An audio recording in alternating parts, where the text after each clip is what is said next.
செய்திகள். இன்றைய முக்கிய நிகழ்வுகளை பார்ப்பதற்கு முன்பாக தலைப்புச் செய்திகளை பார்க்கலாம்.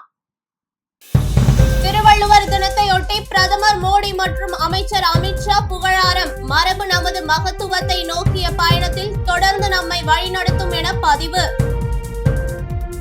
மதுரை பாலமேடு ஜல்லிக்கட்டு போட்டி தொடங்கி வைத்தார் துணை முதலமைச்சர் உதயநிதி ஸ்டாலின்.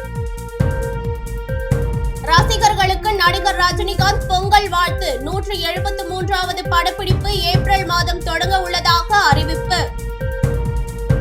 திருக்குறளை படைத்திட்ட வள்ளுவ பெருந்தகையை போற்றுவோம். முதலமைச்சர் மு.க. ஸ்டாலின் புகழாரம். தமிழகத்தில் வடகிழக்கு பருவமழை விலக வாய்ப்பு. வானிலை ஆய்வு மையம் அறிவிப்பு. திருவள்ளுவர் தினத்தையொட்டி பிரதமர் மோடி மற்றும் ஒன்றிய உள்துறை அமைச்சர் அமித்ஷா புகழாரம் சூட்டியுள்ளனர். பிரதமர் மோடி வெளியிட்டுள்ள பதிவில், திருவள்ளுவர் தினமான இன்று ஏராளமான மக்களுக்கு உத்வேகம் அளிக்கும் படைப்புகளையும் சிந்தனைகளையும் கொண்ட பன்முக ஆளுமை திருவள்ளுவருக்கு மரியாதை செலுத்துகிறேன். நல்லிணக்கணமும் கருணையும் நிறைந்த ஒரு சமூகத்தின் மீது அவர் நம்பிக்கை வைத்தார். தமிழ் கலாச்சாரத்தின் சிறந்த அம்சங்களுக்கு அவர் எடுத்துக்காட்டாக திகழ்ந்தார். திருவள்ளுவ பெருந்தகையின் சிறப்பான அறிவாற்றலை வெளிப்படுத்தும் திருக்குறளை நீங்கள் அனைவரும் படிக்க வேண்டும் என்று நான் கேட்டுக்கொள்கிறேன் என தெரிவித்துள்ளார். அதே போன்று திருவள்ளுவருக்கு மரியாதை செலுத்தும் விதமாக திருவள்ளுவர் தினத்தையொட்டி ஒன்றிய உள்துறை அமைச்சர் அமித்ஷா புகழாரம் சூட்டியுள்ளார். இது தொடர்பாக அவர் வெளியிட்டுள்ள பதிவில், திருவள்ளுவர் வாழ்க்கையும் படைப்புகளும் நமது நாகரிகத்தின் உயர்ந்த நற்பண்புகளை எடுத்து காட்டுகின்றன என்றும், திருவள்ளுவர் தினத்தன்று அந்த மாபெரும் ஞானிக்கு தனது மனமார்ந்த அஞ்சலியை செலுத்துகிறேன் என்றும், மேலும் பக்திமிகு வாழ்க்கைக்கும் இணக்கமான சமூகத்திற்கும் வழிவகுத்தன. அவரது மரபு நமது மகத்துவத்தை நோக்கிய பயணத்தில் தொடர்ந்து நம்மை வழிநடத்தும் என்று பதிவிட்டுள்ளார். மதுரை பாலமேடு ஜல்லிக்கட்டு போட்டியை துணை முதலமைச்சர் உதயநிதி ஸ்டாலின் தொடங்கி வைத்து வாழ்த்து தெரிவித்துள்ளார். தமிழர்களின் பாரம்பரிய வீர விளையாட்டான ஜல்லிக்கட்டு போட்டிகள் தமிழர் திருநாளான பொங்கல் பண்டிகையின் போது ஆண்டுதோறும் நடத்தப்படுகிறது. மதுரை மாவட்டத்தில் அவனியாபுரம், பாலமேடு, அலங்காநல்லூரில் நடக்கும் ஜல்லிக்கட்டு போட்டிகள் உலக புகழ் பெற்றவை. தை முதல் நாளான தைப்பொங்கல் அன்று அவனியாபுரத்திலும், மறுநாள் பாலமேட்டிலும், அதற்கு அடுத்த நாள் உலக புகழ் பெற்ற அலங்காநல்லூரிலும் ஜல்லிக்கட்டு விறுவிறுப்பாக நடத்தப்படும். அதன்படி பாலமேடு ஜல்லிக்கட்டு போட்டியில் 1000 காளைகள் களமிறக்கப்பட்டது. 1000 காளைகளை அடக்க 500க்கும் மேற்பட்ட மாடுபிடி வீரர்கள் களத்தில் இருந்தனர். விறுவிறுப்பாக நடைபெற்று வரும் பாலமேடு ஜல்லிக்கட்டு போட்டியின் முதல் சுற்று நிறைவடைந்துள்ளது. முதலாவது சுற்று முடிவில் சின்னப்பட்டி தமிழரசன் 6 காளைகளை பிடித்து முன்னிலையில் உள்ளார். முதலாவது சுற்றின் முடிவில் மஞ்சம்பட்டியை சேர்ந்த துளசிராம் 4 காளைகளை அடக்கி 2ஆம் இடத்தில் உள்ளார். ஜல்லிக்கட்டு போட்டியில் 110 காளைகள் களம் கண்டது. இதில் 20 மாடுகள் பிடிபட்டது. பாலமேடு ஜல்லிக்கட்டு போட்டியில் 2 மாடுபிடி வீரர்கள், பார்வையாளர் ஒருவர் என 3 பேர் காயமடைந்துள்ளனர். உலகில் நிகரற்ற நமது பாரம்பரியம் கலாச்சாரத்தை அழிக்க நினைக்கும் பாசிசவாதிகளை வீழ்த்தி தமிழ்நாடு முதலமைச்சர் மு.க. ஸ்டாலின் தலைமையில் என்றும் தமிழ்நாட்டின் தனித்துவத்தை காப்பும் பாலமேட்டில் களம் கண்டுள்ள வீரர்களுக்கும், காளைகளின் உரிமையாளர்களுக்கும், ஜல்லிக்கட்டு ஆர்வலர்களுக்கும் எனது அன்பு வாழ்த்தும் என தெரிவித்துள்ளார். தனது வீட்டின் முன்பு குவிந்த ரசிகைகளுக்கு நடிகர் ரஜினிகாந்த் பொங்கல் வாழ்த்து தெரிவித்தார். தமிழகத்தில் பொங்கல் பண்டிகை வெகு விமர்சையாக கொண்டாடப்பட்டு வருகிறது.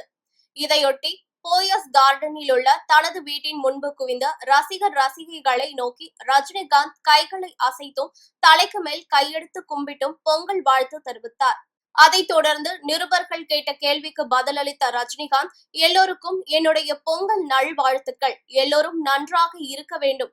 முக்கியமாக விவசாயிகள் தான் இந்த நாட்டின் முதுகெலும்பு. அவர்கள் சந்தோஷமாக இருந்தால்தான் மற்றவர்கள் அனைவரும் சந்தோஷமாக இருக்க முடியும் என்றார். அதைத் தொடர்ந்து கமல்ஹாசன் தயாரிப்பில் டான் சி.வி. சக்கரவர்த்தி இயக்கத்தில் ரஜினிகாந்த் நடிக்கும் 173வது படத்துக்கான அப்டேட் குறித்து நிருபர்கள் கேட்டனர். அதற்கு பதிலளித்த ரஜினிகாந்த், வரும் ஏப்ரல் மாதம் படப்பிடிப்பு தொடங்குகிறது. அந்த படம் அனைவருக்கும் பொழுதுபோக்கு தரக்கூடிய கமர்ஷியல் படமாக இருக்கும் என்றார். தற்போது அவர் சன் பிக்சர்ஸ் பிரம்மாண்டமாக தயாரிக்க நெல்சன் திலீப்குமார் இயக்கும் ஜெயிலர் 2 படத்தில் நடித்து வருகிறார் என்பது குறிப்பிடத்தக்கது. திருக்குறளை படைத்திட்ட வள்ளுவ பெருந்தகையை போற்றுவோம் என்று முதலமைச்சர் மு.க.ஸ்டாலின் புகழாரம் சூட்டியுள்ளார்.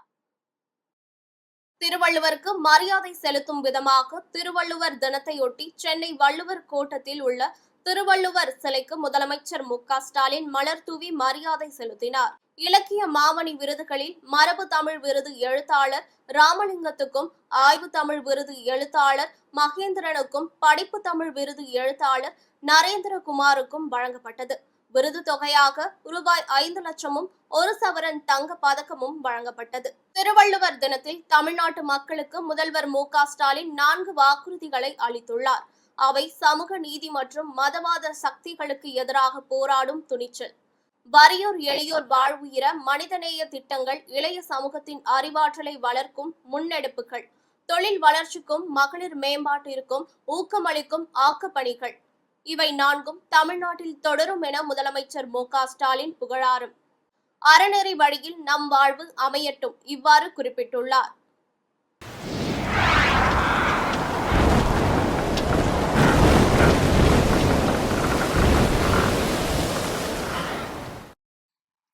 தமிழகத்தில் வடகிழக்கு பருவமழை விலக வாய்ப்புள்ளதாக வானிலை ஆய்வு மையம் தெரிவித்துள்ளது. சென்னை வானிலை ஆய்வு மையம் வெளியிட்டுள்ள அறிக்கையில், வடகிழக்கு பருவமழை அடுத்த 2 தினங்களில் தமிழகம், புதுவை, காரைக்கால் பகுதிகள் மற்றும் அதனை ஒட்டிய தென்னிந்திய பகுதிகளிலிருந்து விலகுவதற்கான வாய்ப்புள்ளது என தெரிவிக்கப்பட்டுள்ளது. தமிழகம், புதுவை மற்றும் காரைக்கால் பகுதிகளில் வறண்ட வானிலை நிலவக்கூடும். அதிகாலை வேளையில் ஓரிரு இடங்களில் லேசான பனிமூட்டம் காணப்படும். தமிழகம், புதுவை மற்றும் காரைக்கால் பகுதிகளில் குறைந்தபட்ச வெப்பநிலை இயல்பை ஒட்டி இருக்கக்கூடும். வானம் ஓரளவு மேகமூட்டத்துடன் காணப்படும். அதிகாலை வேளையில் ஓரிரு இடங்களில் லேசான பனிமூட்டம் காணப்படும். அதிகபட்ச வெப்பநிலை 30 டிகிரி செல்சியஸை ஒட்டியும், குறைந்தபட்ச வெப்பநிலை 21.22 டிகிரி செல்சியஸை ஒட்டியும் இருக்கக்கூடும் என தெரிவிக்கப்பட்டுள்ளது.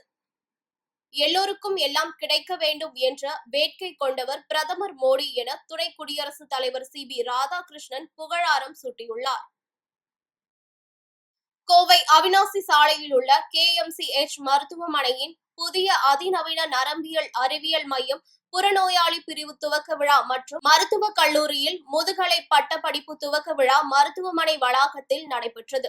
மருத்துவமனையின் தலைவர் மருத்துவர் நல்லா பழனிசாமி தலைமையில் நடைபெற்ற இந்நிகழ்ச்சியில் துணை குடியரசுத் தலைவர் சி.பி. ராதாகிருஷ்ணன் கலந்து கொண்டு புதிய மருத்துவ மையத்தை திறந்து வைத்தார். தொடர்ந்து நிகழ்ச்சியில் பேசிய அவர், எல்லா ஆச்சரியங்களும் மோடி ஆட்சியில் நடக்கும் எனவும், எல்லோருக்கும் எல்லாம் கிடைக்க வேண்டும் என்ற வேட்கை கொண்டவர் பிரதமர் மோடி எனவும் கூறினார்.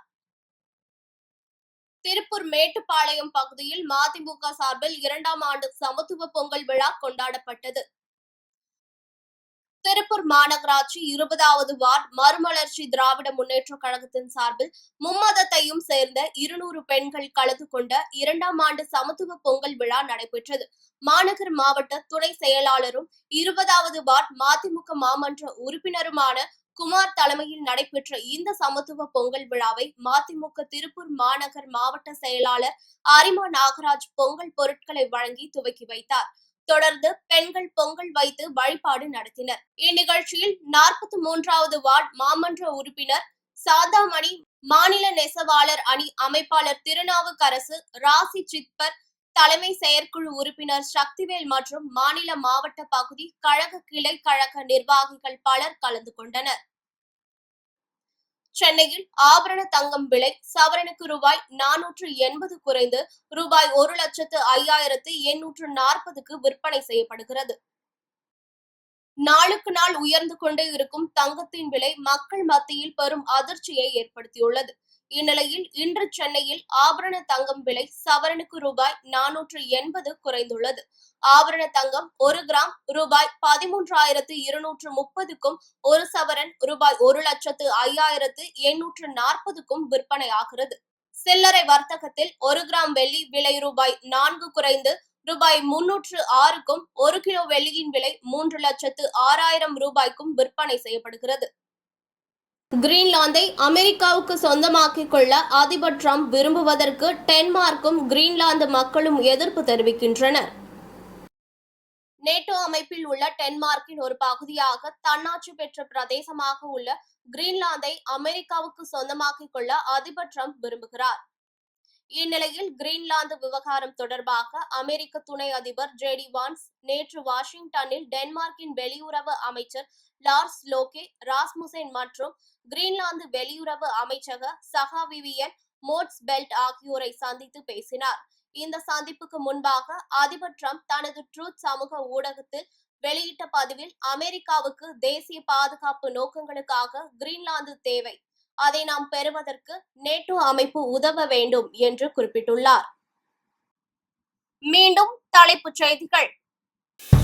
திருவள்ளுவர் தினத்தையொட்டி பிரதமர் மோடி மற்றும் அமைச்சர் அமித்ஷா புகழாரம். மரபு நமது மகத்துவத்தை நோக்கிய பயணத்தில் தொடர்ந்து நம்மை வழிநடத்தும் என பதிவு.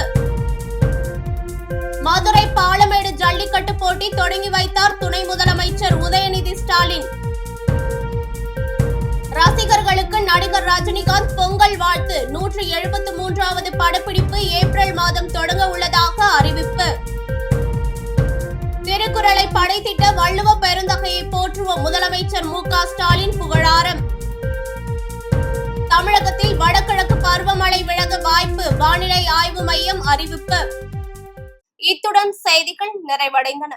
மீண்டும் செய்திகள் காலை 8 மணிக்கு.